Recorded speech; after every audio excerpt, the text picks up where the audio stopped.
Hey everyone, I'm Eat 'em Up, you're wonderful, and today we're going to be talking about something I find to be really cool and not talked about enough in the SCP community. SCP-1471. For being a surface level SCP, it doesn't get a lot of attention compared to the likes of 173, 96, 682, 49, and 106. I feel like that's kind of a disservice because this SCP poses a very interesting threat to our time due to its introduction through the devices we carry with us everywhere, all day, every day, our smartphones. Now, I've got to put out a disclaimer. This is my favorite SCP, so I'm obviously going to be a little biased. But that's besides the point. It's awesome, you need to know more about it, so let's get going. So, SCP 1471's containment procedure is a bit different when compared to other more famous SCPs due to the nature of its being. SCP-1471 infects devices, and those devices have their batteries removed and placed in Storage Unit 91 at Research Site 45. They go by the name SCP-1471- whatever number the device is. 300, 10,000, whatever.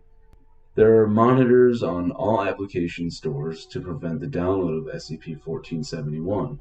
However, there are countermeasures in place to deactivate a device that has downloaded said app until they can be recovered by field agents. You're probably wondering, so SCP-1471 is just an app, how can that be dangerous? And to that I answer, it's a lot more than an app, and you'll come to find that out soon. SCP-1471 is an application that goes by the name of Mal-O version 1.0.0 that can be downloaded from any app store.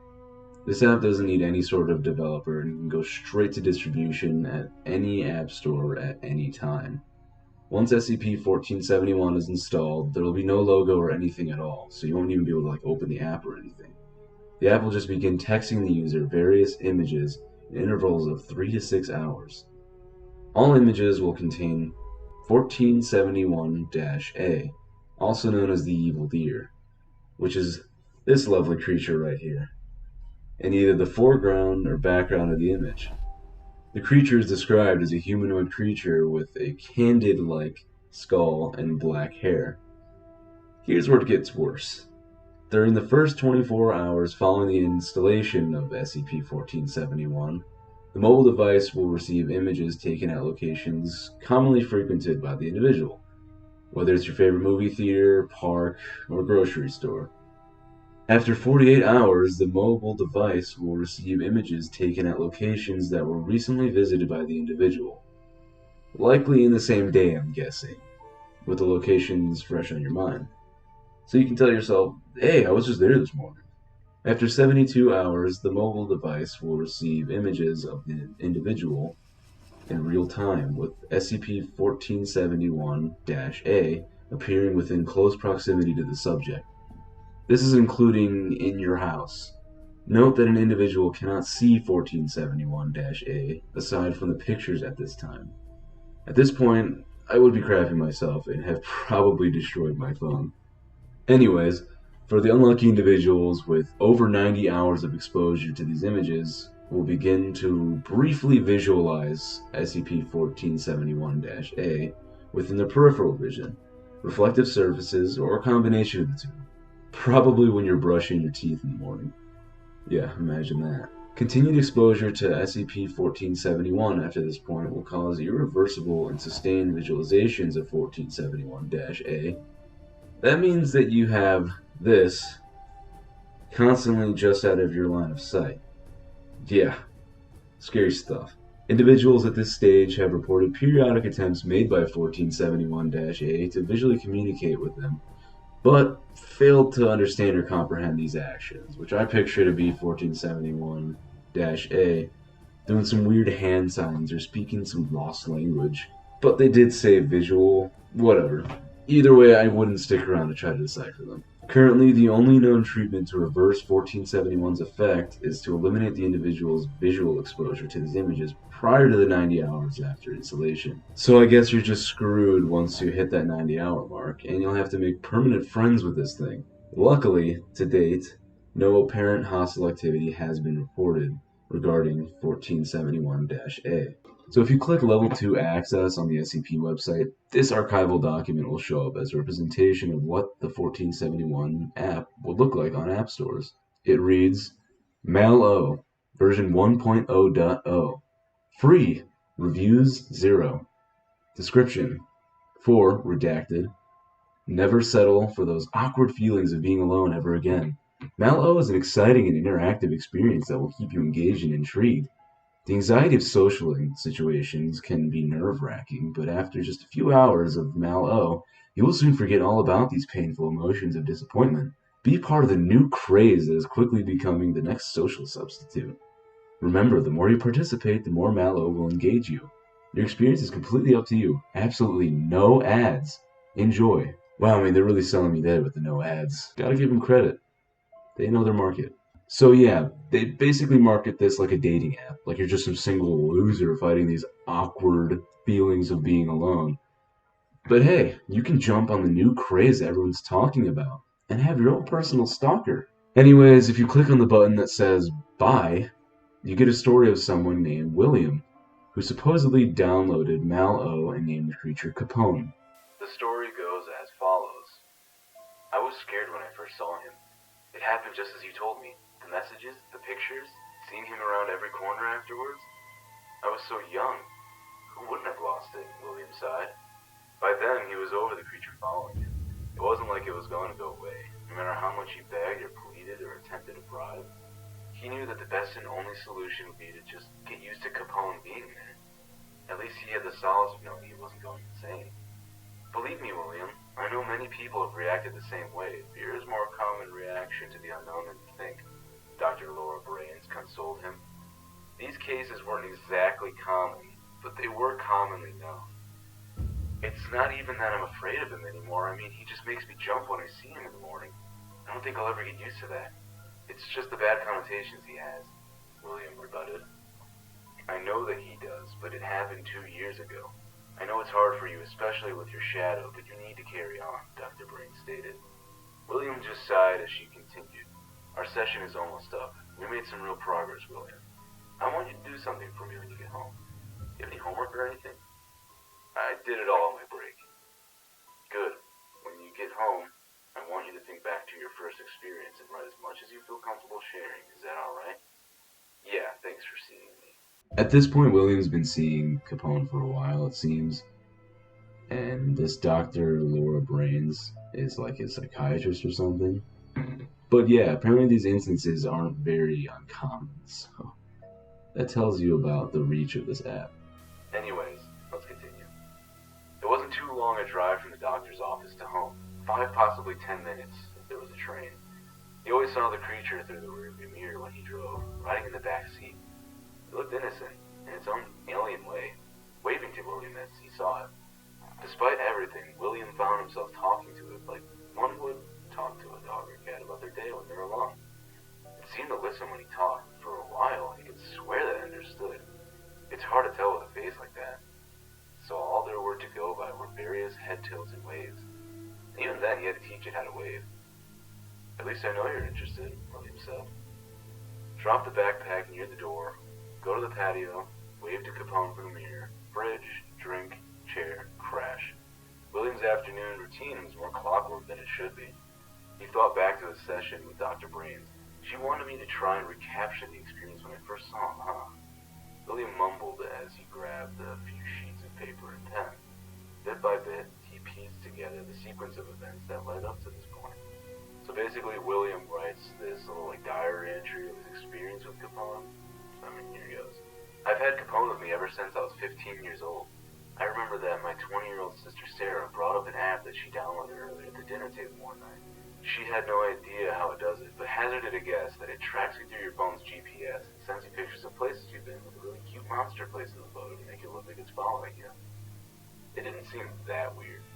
I recall that Google Maps could get a pretty decent ground photo at the time, so just add Photoshop to that and you'd have a gimmick. Plus, we knew it couldn't be a virus. The App Store checks every app for things like that before peddling it. The only thing I found legitimately off about it at the time was that it was both free and adless. Yeah, you don't see that a lot in the modern day App Store, with all those can you do this? Do you have the IQ to solve this apps?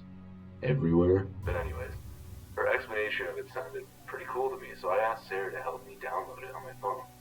She told me that while my old hand-me-down flip phone did have something like an app store, it most likely didn't have Mallow. Didn't stop her from looking, though. Sarah was a good sister. She really could have told me to just get out of her hair, but she always took some time out of her day for me. Packing my lunch, playing with me, bringing me to R-rated movies that I was clearly too young for. I was lucky to have her as a legal guardian when our parents went away. I was too young to process it when it all happened, but my mom and dad died from a head-on collision with a drunk driver. Sarah took care of me as my legal guardian up until I moved out for college. God knows where I'd be if she didn't. After some prodding, she found the app, which is a surprise to the both of us. It was obvious that my phone didn't have any kind of GPS, but neither of us had even thought about it until much later. Soon enough, I received my first picture. I'll never understand the way Sarah saw the world. If that was her idea of cute, the photo was taken in my school's courtyard, with the creature I'd soon call Capone sitting on one of the benches. You could barely see him, but there he was, covered in his black matted fur with his knife-like claws, a set of blank, pure white eyes, and that face, which is merely a skull belonging to some kind of large beast, looking directly at us with that large, wolfish grin. I gave the phone back to Sarah, telling how terrified it was, and I didn't want the messages anymore. She just jokingly punched my shoulder, saying, "Oh, don't be such a baby, it's so cute. Look how happy he is to meet you." I looked back at his face, his wide grin specifically. I have to admit, I laughed at that. It was just the sheer wrongness of that statement that made me listen to the next. "I'm sure he'll grow on you eventually.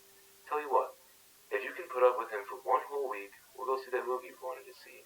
If he still gives you nightmares, we'll delete it. If you end up liking it, we'll laugh about it later. Deal?" I looked at the picture again. It appeared that getting a photo every now and then was the extent that this was going to. And looking at it in hindsight, I probably would have kept it on for next to nothing if she really wanted me to. So I agreed. Sarah was ecstatic after that, and she assured me that I wouldn't regret it while showing me some of her own pictures.